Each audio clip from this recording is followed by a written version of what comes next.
Hello मेरे YouTube family, Radhe Radhe, जय श्री कृष्णा, हर हर महादेव जी। तो आप सभी को सामने मैं एक प्यारा सा छोटा सा एक सोहर सुना रही हूँ। तो प्लीज़ आप लोग मेरे नेक्स्ट वीडियो तक बने रहिए और आप लोग मेरे ब्लॉग वीडियो आप लोग ज़रूर देखें। मैं सोहर गाकर और भजन वगैरह गाकर मैं वीडियो अपलोड करती हूँ। तो प्लीज़ आप लोग मेरे यूट्यूब फैमिली को मेरे तरफ से बहुत बहुत शुक्रिया, धन्यवाद। राधे राधे, जय श्री कृष्णा। तो प्लीज़ आप लोग मेरे सोहर जरूर सुनिए। बगिया में आधा बगिया आम बाड़ी, आधा बगिया अमरुद बाड़ी, ललना तबु नाही बगिया हो सो हमन लागे, काहीन बुलवा भी न।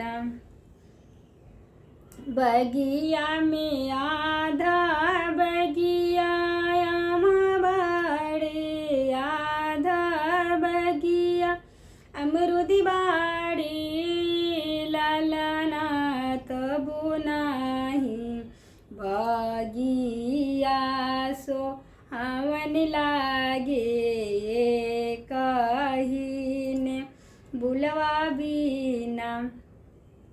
नैहर में 1.25 लाख भैया बाड़े, 1.25 लाख तीजवा बाड़े, ललना तबु नाही नैहर सो हमन लागे, कमाहा तरिया बीना।